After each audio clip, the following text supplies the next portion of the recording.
My name is Deron Reese. I used to go by Pro One. I changed it to Malice because I'm trying to bring hate. And a lot of people don't like it, but it's whatever. Right now we're off Garden of the Gods in Colorado Springs. Get some games in right now, so. Right.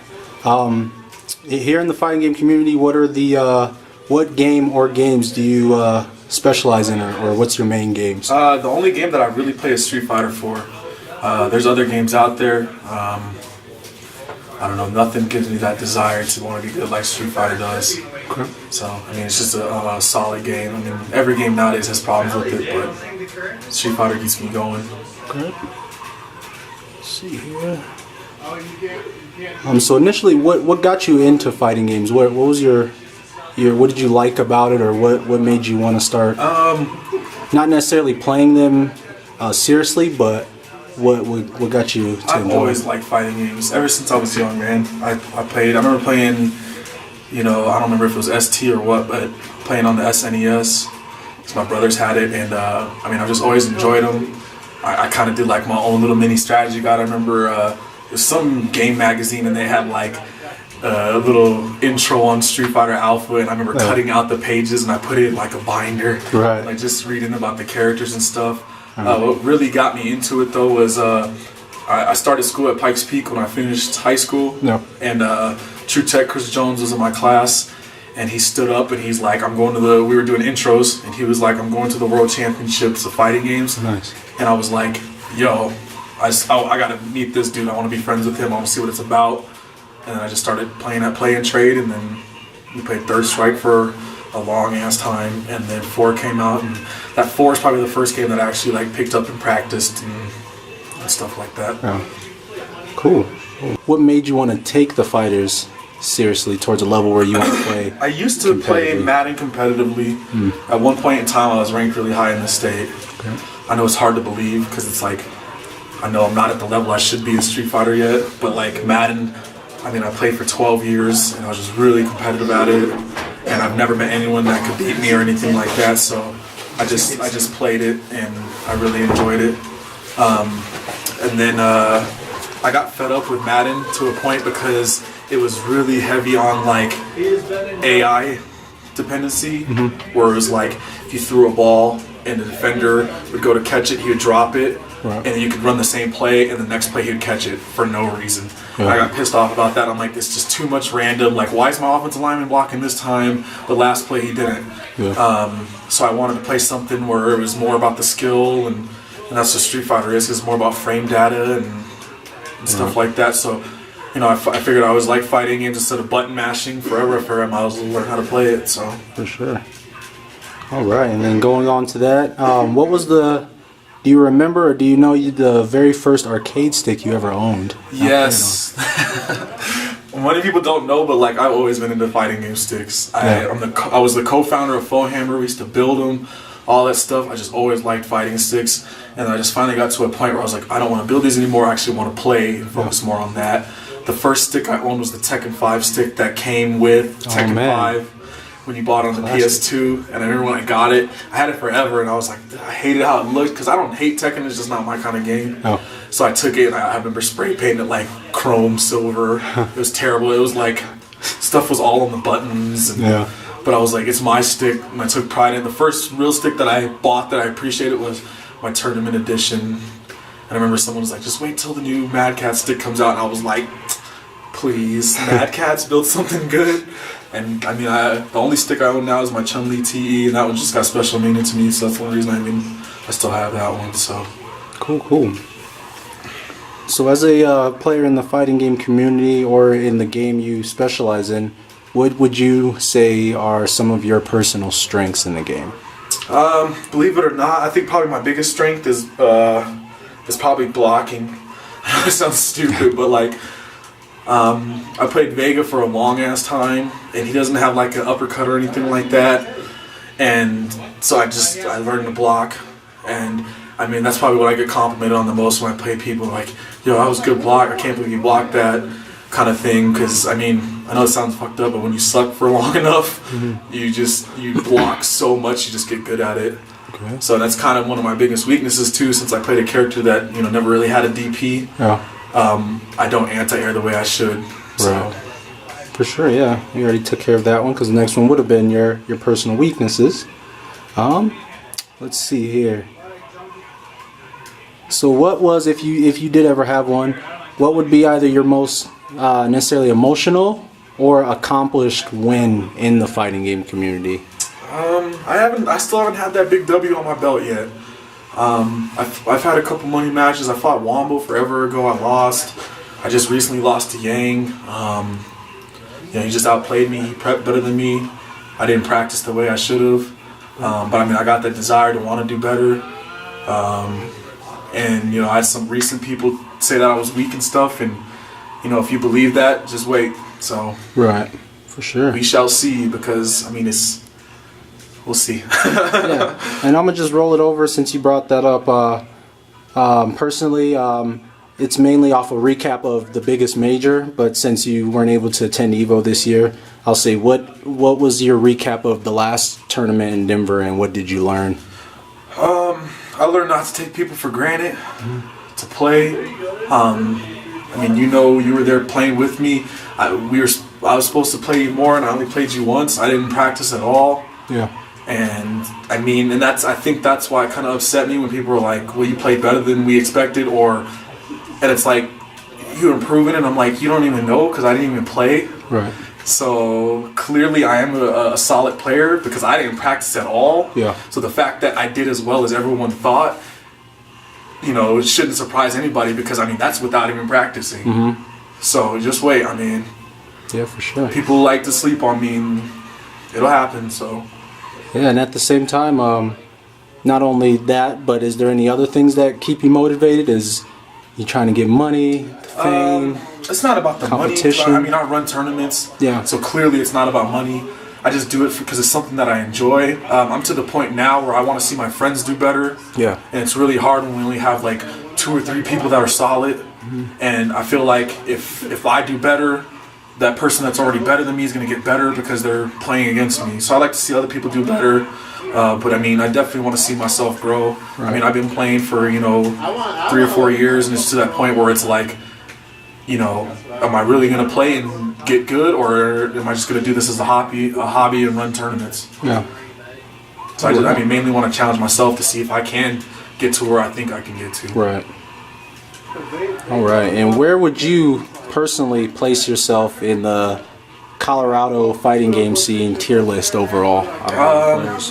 I'd probably say like mid-tier, high-low tier. I definitely don't think I'm free. I mean, I lost to Nar at the last tournament, who won the whole thing. Mm-hmm. He beat me 2-0. But I mean, each match was, 1 round apiece. And I made a lot of excuses, and I don't want to do that anymore, where I'm like, oh, well, I lost because of Vortex, or I lost because of this. Right. I mean, you just got to find ways around it. And I think I'd say I'm mid-tier because I'm good at a good practice partner. Yeah. Where it's like I know enough about the game where I can at least challenge you, and I'm not free, and I don't go to. I usually finish tournaments 2-2 now, so I don't go and get 0-2. So I would definitely say low tier, but it's about mid tier for sure.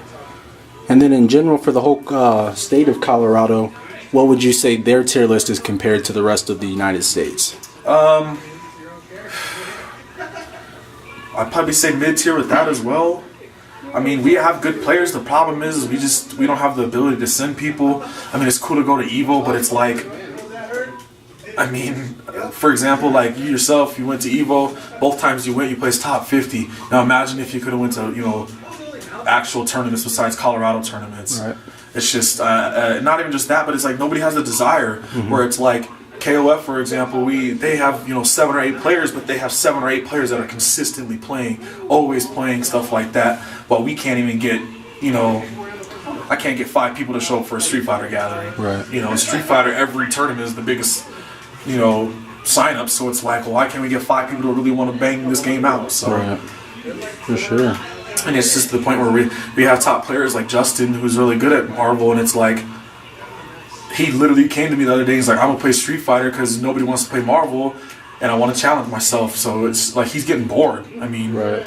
And I think a lot of people have egos and stuff where, I want them to get better, and I think, and it might come off as hate or whatever. Like, I want Justin to lose. I'll be straight honest. I want him to lose because when he loses, then he's gonna want to go out and play better. He's gonna want to train. He doesn't even train anymore. You know, it's to that point where who in Colorado's gonna beat him? Right. You know, I could say that for you and Fox. I mean, and Pedro. These people are so good that it's like, if they never lose, why practice? Right.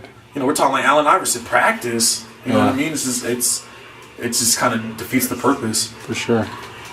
And you obviously being one of the more recognized players for what you've done, not only in the fighting game scene, but the community as well for Colorado, how would you compare the community aspect to other communities like the Wednesday night fights, like the New York ones? I probably would say the biggest complaint I have with our community is we're a bunch of cheap asses. I'll just tell you how it is. Like, I can go out and find a venue, but say I had to pay $5 or $10 to play. Right. How many people are actually going to show up? Right. I mean, that's what it narrows down to, where it's like, I can run Rambats and stuff. People want money, but they don't want to pay. Yeah. I'm like, if you can't afford $5, fighting games should not be your number one priority in life. I'm just saying. I'm not trying to call anybody out, be a dick or anything, but like, if you honestly can't afford $5, you might want to reprioritize your life. Right. And I mean, we're trying to get to that level with the streaming and stuff like that. And my biggest thing is, I'm not out here to get recognition or anything like that. You know, I can care less what our name is, but, we have to be able to go to other states and know. I mean, what says Arizona's better than us? Arizona's a small state too, just like us. Yeah. But we all know about the hazmats people, you know what I mean? Yeah. We can do the same, and that's why I'm just trying to unify us into one, and everyone thinks I'm just trying to, he's hating, Springs versus Denver and stuff like that, but like, I do that because I want to see people get better, and that's the only thing that people seem to care about is when I'm up there like, F Denver type of thing. That's the only time they care. If I just come to them personally and be like, yo, you didn't do that well, they're like, oh, whatever. Right. But as soon as I start bringing the hate, then it's like personal. Dude, I have no personal gripes with anybody. Yeah. And my history, even outside the fighting game community, I don't have gripes with anybody. Right. So. Yeah, and then for all the basically the people that are watching this, and for a person who doesn't necessarily have a community or doesn't know how to start one, what would be your tips on how to get one going? To start a community, that's a good question, man. I would just start with your few friends. Just start playing. That's basically what we did. I mean, Chris was working at Play and Trade. I mean, we already kind of had a community, but it was like nobody was going. So it started, and it was like me and Chris go Saturday. Then Brandon started showing up, and then, Danny started showing up, and it just turned into like, one thing after another. The Dragon was there, and it was just like, play. That's the biggest thing, man. When you're trying to start something off, it's just play. I mean, look at Kings of CO. It's just like, they had nothing, and they're up to 7 or 8 solid players every tournament. Yeah. I mean, that's just the biggest thing, and it sucks because some of our best players don't even play. Right. Like, I don't know what happened to Mike. I don't know what happened to both Mikes. I mean, I know real life stuff starts to happen, but it's like, it's just unfortunate. And when I reach out to people and I'm like, yo, we need a Geef, and then Kyle's is like, I'm gonna play Geef, and it's like, I wish. Right. You know what I mean?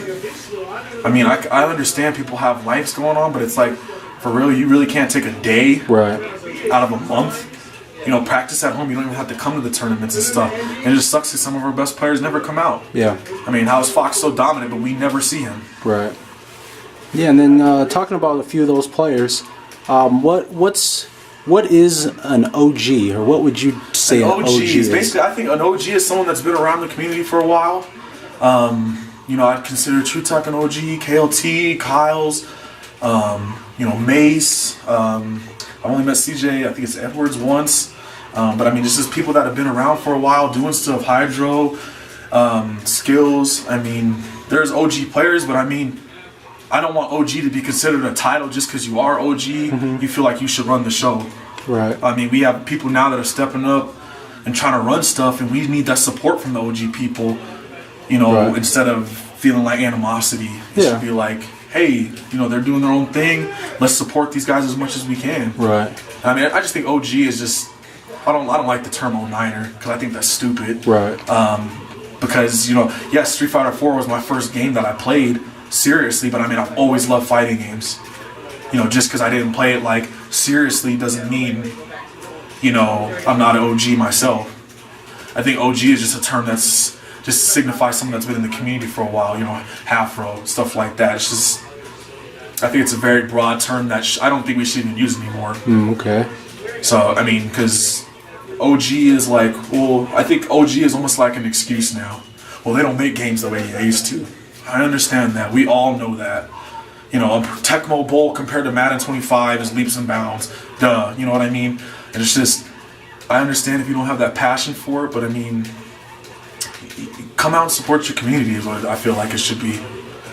You know, whether you're OG new or someone that's just been around for a little bit. For sure. Just trying to find some other ones here. Is there a Denver and Springs rivalry? Hell yeah, there is. What would you say about it, or what would you say compared to the old school Denver rivalry that the so-and-so, you know, people who portray these OGs say? Like, for myself, it's like I said, I don't hate anybody, but I hate that Denver feels like they're above us. Yeah. Because I'm not even calling anybody out or anything like that, but it's like, we run events too. You know, where are they after ours? You know, we've been to Safe House countless times, stuff like that. But I mean, I don't hate Denver, but I bring hate to Denver. But I mean, for example, Nar, who's one of my friends, you know, I talk to him all the time after, whether he wins or loses. I'm like, hey man, you know, how you feeling? And I was cheering him louder than anybody from Denver was. And I feel like that's the only time Denver really steps up to support their player is when it is a Springs versus Denver thing. You know, when it's Denver finals, like you saw it at Battlegrounds 3. It was like literally, if I wasn't cheering Nar on, I mean, it was nobody. Recon was standing next to Rugal, but it wasn't like a huge thing. It was just more like, hey, do this type of thing. There's none of that hype and stuff. So that's why I think there is a rivalry, because when it's Springs versus Denver, the hype level just goes to a whole nother level. Right. You know what I mean? Because we're representing for what we believe in. You know, we have half the players they have, yet we're still running tournaments and beating people. Yeah. So, and that's what I feel like. Okay. And for the whole Colorado FGC in general, who would you say is the most underrated or upcoming player in the scene? I feel like just Springs in general, like I think we have players that could be so good. Like Kano does combos that I'm like, and I joke because that's probably one of my weakest aspects of the game is like, in pressure situations I drop combos a lot. So I always joke with Kano and I'm like, we combine into one, we'd be an amazing player. Because I have, you know, okay footsies and blocking and fundamentals, and he doesn't have that, but he has combos. So it's like, I definitely think he's an upcomer who I think could probably be a top player in Street Fighter. And he's just unfortunate he's stuck in this time loop where he doesn't want to play anything else. It's probably Wombo. He just, Marvel 2. Different strokes for different folks, I guess. I mean, I wish he would play Street Fighter because he's a really solid player. And it's just unfortunate. And as far as the Denver aspect, I know it sounds naive now because he just won, but I'd say it's Nar because, I mean, I remember when me and Nar both, you know, got knocked out super early at the Safe House tournament. Right. I remember going to talk to him. He's like, I know him better than this. And I was like, you know, you just got to play more and, you know, keep doing your thing. And, I mean, he won a tournament. And I think he's going to be up there for a while. Yeah, sure. And I'm not discrediting anybody that's already good. I mean, you know, Justin's already good, you're good, Fox is good, Pedro's good, Recon's good, Rugal's good, 72B's good. You know, they're all good. But, I mean, as far as up-and-comers, I think they could stay up there. For sure. All right. And then final question. This will be two different kind of questions, but okay. Still predicting on the future. What upcoming games will you be playing in either late 2013 and 2014? And then also, what's going to be your fighting game community goals for the year of 2014? The games I'm going to play, I'm excited for Blaze Blue. I'm excited for Persona. I know the game I'm going to play for sure is Ultra. Those other games just kind of excite me. Guilty Gear excites me. But I mean, for sure, I know I'll play Street Fighter. There's something about Street Fighter that just, I mean, it's just so basic. I mean, you can just play the simplest character if you want, or you can, you know, rush it down if you want. I mean, there's other games that intrigue me, but I mean, I know I'll be playing Ultra for sure. If I had to pick up a second game, it would probably be Guilty Gear. Okay. I mean, I love some Soul. I don't know why. Just uppercut everything. And my goals is I mean, I want to win, dude. I want to win a tournament. I don't even want to I want to get top 3. Fuck that, man. I'll be straight honest, dude. I want to win a tournament. I just want to shut everyone the hell up because people in this community just feel themselves way too much. And I mean, and I hate to say, but I think LOL is a goddamn virus, man. I'd rather play LOL. Okay, we'll go play LOL. And I mean, it does frustrate me when these people do play LOL and they come back and they still beat me. And it's just nope. All right. So I mean, that's just my goals. I want to win or go home. Sure. And then of course, just for the closure, any shout outs or anything you want to, portray or pour yourself out? No Twitter, no none of that. I'm gonna start something new. We got Strike First Colorado. We're doing our thing out here. Colorado's premier fighting game scene. That's what it is. I mean, we're doing big things. We have some exciting news. On a personal note, I got something new coming out too. So I hope the FGC shows me some support on that. I'm excited for that. For sure, I want to shout out to the Springs. I just think it's amazing that we have half the damn community yet we're still winning tournaments. Right, for sure. So they can say what they want, but this is the first tournament where we didn't win Street Fighter. So. All right, for sure. Well, Deron, aka Malice, it's a pleasure doing the interview. I'm gonna end it off with these fresh Durants right there. What's them right there? What's those? The Durant KD6s. Meteorologies, boy. Yeah, they're fresh. Fresh. I appreciate the time, man. All right, man. You have a good one.